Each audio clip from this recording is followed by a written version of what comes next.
I'm very concerned by the court's decision. I'd like to say I was surprised, but I wasn't. And my worry is that, one of the things that we find about our underrepresented minority physicians and women in particular, and that intersection, is that they are more likely to want to serve underserved populations, whether they be in rural areas or urban areas. And they're more likely to want to go into some of these general primary care type specialties. So I am concerned that anything that disproportionately really makes OB-GYN unattractive is potentially going to make that even worse for people of color. My name is Dr. James Hildreth, and you're listening to Public Service Announcement, a brand new podcast dedicated to making complicated healthcare topics easily digestible for all who listen. This season, we will focus on an array of topics like public health, health equity, data sciences, disease states, medical modernization, and more.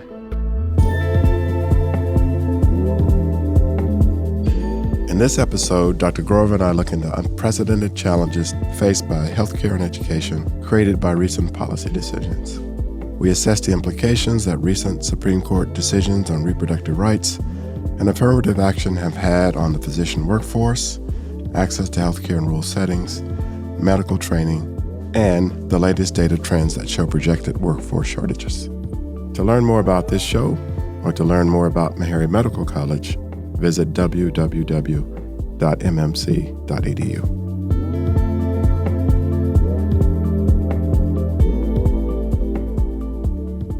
So, Dr. Grover, first of all, thank you for doing the show and welcome. My pleasure.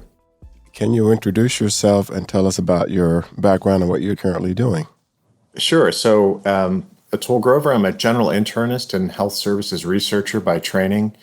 And I've been at AAMC for about 18 years in a variety of roles, including more of a research role and in a policy and advocacy role and various administrative roles. And for the last 3 years, I've had the great pleasure of helping to start up the AAMC's first think tank, the AAMC Research and Action Institute.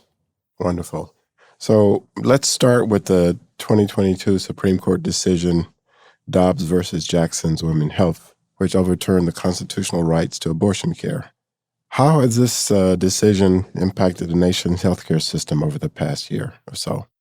Well, I think if you just turn on the TV, you can get a sense of how difficult it is for a lot of women of reproductive age to get healthcare when they need it in particular states. And so now they have to travel long distances if they can, financially, from a family support system level. And even in states with medical exemptions, it's not guaranteed that there won't be some kind of interference. So it is very troubling. Yes, indeed. Over this past summer, AAMC released a data snapshot highlighting the training location preferences of U.S. medical school graduates after this decision was made. What can you tell us about this report and what does it mean for a healthcare workforce, particularly medical students who might be interested in OB-GYN? So at the AAMC, we're lucky enough to run a number of services that help people through the transition into medical school and into residency, including application services. And so we have a pretty early view across the specialties, with very few exceptions, over the course of a number of years in terms of looking at trends of how USMDs and DOs and international graduates might be changing how they behave. And so the question we went into this with was, for USMD seniors who are just graduating and tend to have the most flexibility in terms of where they choose to do their residencies and in what specialty, what were their behavioral changes that might be associated with these changes in the laws at the state level? And so what we saw was that USMD seniors who applied in the programs in all states declined from the prior year, not a big deal, about 2%. That's a natural fluctuation. But states with complete bans of abortion saw greater decreases in the number of USMD applicants that were applying, about 50% fewer. So instead of 2%, it was a 3% decline. And in some specialties, that was particularly pronounced. We were interested, of course, in OB-GYN and found that although the overall decrease in the number of applicants from U.S. medical schools that were applying went down about 5%. In those states where abortion was limited or restricted or illegal, it went down twice as much, about 10%. And so we believe that will have an impact on the ability of these states with very restrictive laws to attract the people that might be the best clinicians for their population. Well, I think clearly one of the concerns we have at Meharry Medical College is the impact it's going to have on Black and brown resident applicants who choose OB-GYN. Do you think that this decision will have an impact there? It's 1 year of data, so it's very, very difficult to say whether or not we're going to see a trend. And if that trend is more pronounced for particular applicants, in this case, underrepresented minorities in medicine, people of color. I can tell you that right now, as you know, we do pretty dismally in terms of getting good representation from Latinos, from Black and African American students in the medical profession. On average, only about 6% of our docs are Latino, 5% are Black. It's a little better in OB-GYN, about 9.8% Black and 7.4% Latino or Hispanic. So we're doing lousy. We're doing a little better in OB-GYN. My worry is that, one of the things that we find about our underrepresented minority physicians and women in particular, and that intersection, is that they are more likely to want to serve underserved populations, whether they be in rural areas or urban areas. And they're more likely to want to go into some of these general primary care type specialties. So I am concerned that anything that disproportionately really makes OB-GYN unattractive is potentially going to make that even worse for people of color. So for those medical students who are pursuing their education in states that have banned abortion, what are going to be some of the challenges of this common healthcare procedure becoming criminalized? Well, I think the word criminalized is scary for all of us in medicine and healthcare. And not only do we tend to want to keep that relationship as personal and private as possible between ourselves and our patients, but I think, if you look at the behavior of physicians, we do know that there's defensive behavior because physicians don't want to get sued. I can't even begin to tell you how much more physicians don't want to be indicted. Right. And so that risk of criminalization, I think, is pretty severe in terms of consequences for people considering specialties in which care of women of reproductive age is going to be an issue. I think at the medical school level, it's a little more flexible because even though I would love for medical students to have the breadth of experience across obstetrics and gynecology, the way that accreditation works, we want to give people an introduction into these general specialty areas before they go on to residency training. So it may be possible that those students who are very interested in OB-GYN could do elective rotations outside of the state. I think for the residency programs after medical school, when people specialize and spend 3, 5, 6 years in their specialty training, this may have much larger implications because if you can imagine being an OB-GYN resident in Arkansas or Texas or Tennessee and not being able to have that experience that the accreditors require as part of an OB-GYN residency means you've got to go somewhere else to get that experience. And that can be very complicated. Right. Has anything like this ever happened before when the medical procedure was deemed to be criminal and potentially prosecuted for carrying it out? Not in my lifetime. And I think, there's always been a great deal of pushback from the medical profession and health professionals in general to really try and protect their patients and the public. I think this is the first time that I can recall where that intrusion has been so direct, so deliberate, and potentially so devastating to the health of our patients. One of the things that's striking about this is that it's going to have probably a disproportional impact in rural areas where restrictions disproportionately impact individuals who live in the South and the Midwest. So, can you tell us from a policy perspective for physicians practicing in those areas how they're going to manage to provide the care that's needed? Well, I think there is a number of compounding challenges when it comes to looking at some of these states and how they are able to provide healthcare to their patients. We know that there's already challenges in terms of getting adequate access to care in many of these states, these areas.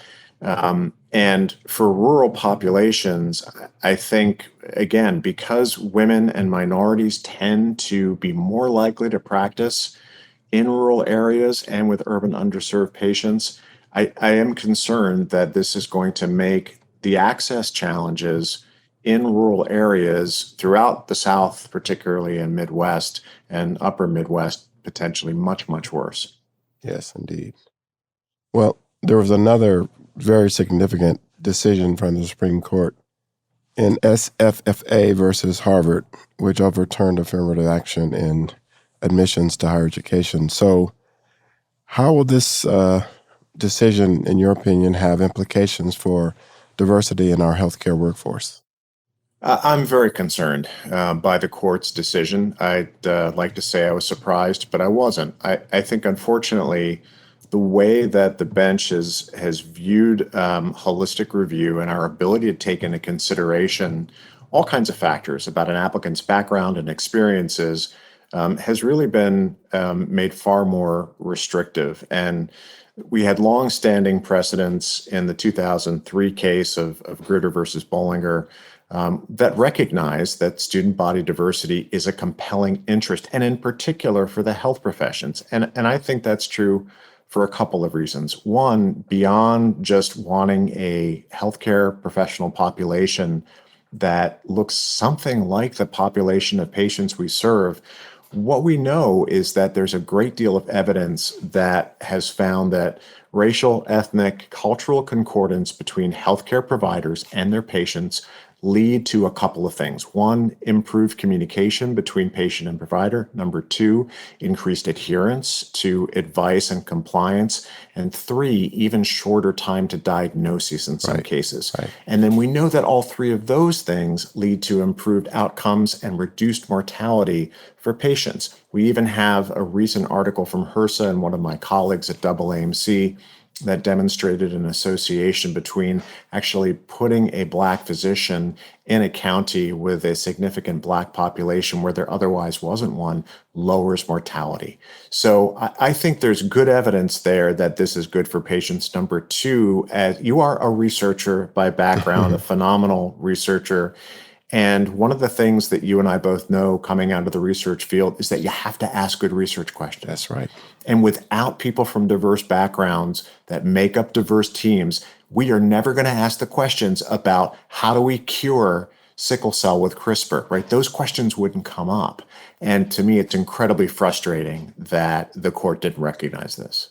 Yes, and one of the concerns I have as Harry's president, where we take undergraduates into our programs, is the impact it's going to have on undergraduates who are interested in healthcare. There's evidence that more students might apply to HBCUs, but many of them struggle with infrastructure to get students ready to enter the workforce. So I think that's something we have to really think about.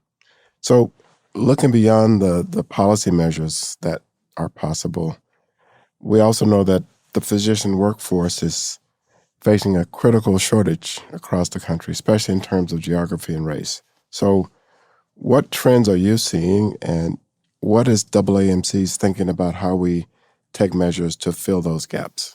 So one of the ways that I think best to think about this is we are, as a population, growing and aging, and luckily have the benefits of being treated with statins and improved trauma care and all kinds of advances that have helped us live longer, healthier lives in some cases, which means that we're going to utilize healthcare services at a greater rate as we age for a longer period of time.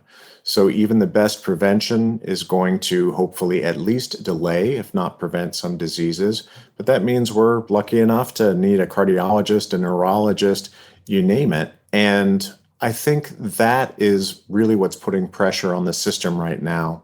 So if you think about, neurology, cardiology, oncology, orthopedic surgery, any specialty that cares for older adults is really going to be strained and is already strained in many locations.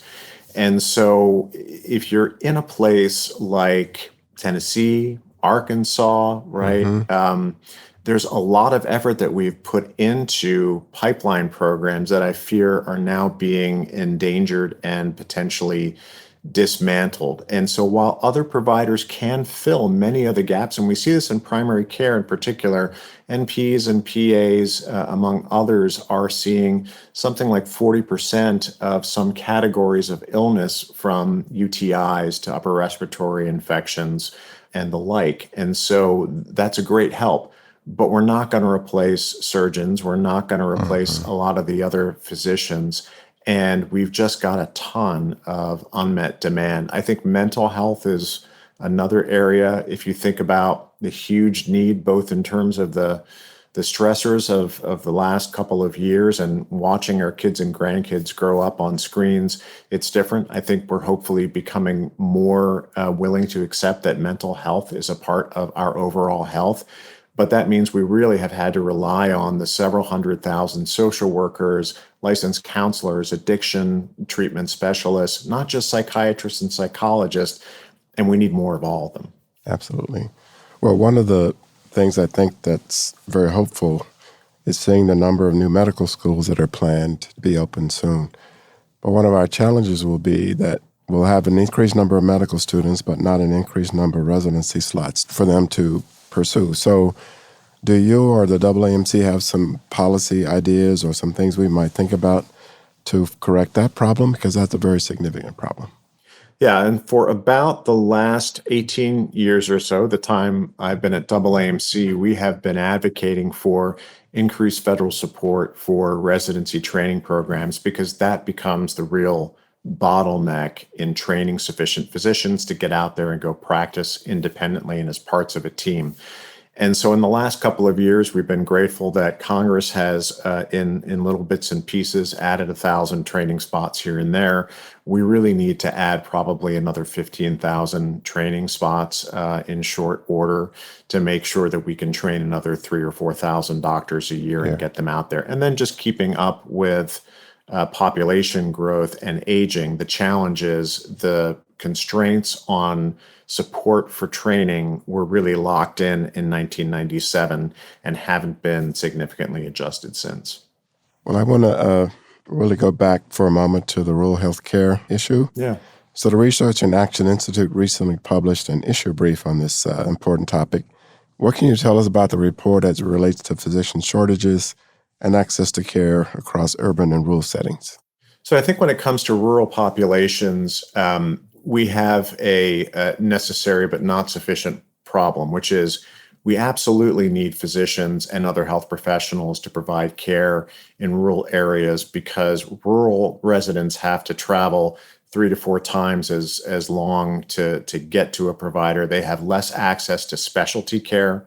They have worse health status than their urban counterparts. Part of this is tied to higher poverty rates and lower educational attainment, as well as a lack of pre-hospital services. So I think we have to address each of those things as unique problems in and of themselves. And I think the educational issue is one that is really challenging for both rural and urban environments because we've underinvested in education for many of our populations.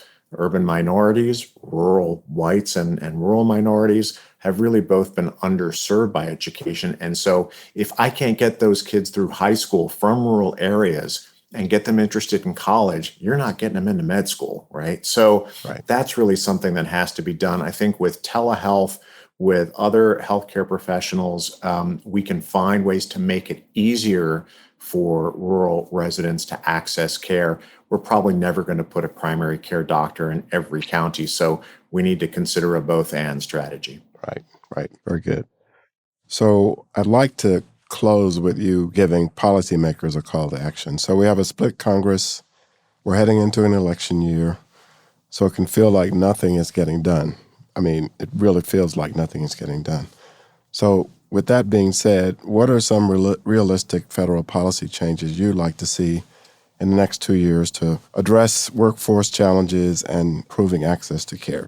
I think one you've already raised, which is increased support for residency training. There are bills in the House and in the Senate to do that. They have bipartisan support. But as you say, not a whole lot is getting done. But I believe we need to keep that pressure on so that we don't lose the momentum we've really gained in the last couple of years. Number two, not much is getting done, but let's stick with do no harm as a core principle that the Congress ought to take, which is no more cuts to clinical payments at this time, not hospitals, not doctors, not the add-on payments that really help us care for vulnerable populations.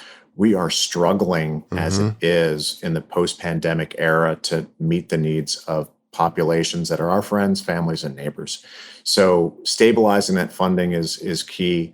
I think something that the current administration has issued some rules on, which I am hopeful about if they actually follow through, is that with payers, we enforce network adequacy and payment parity among Blue Cross Blue Shield and Cigna and all the private payers that really have not been willing to make sure that there are providers, particularly in mental health, that are available to the populations they are responsible for ensuring, and that the payment rates have actually been pretty substandard, making it even more difficult for people to get care. And finally, I would say that's probably another area where an agency or a body like the Federal Trade Commission, they've spent a lot of time looking at consolidation among providers.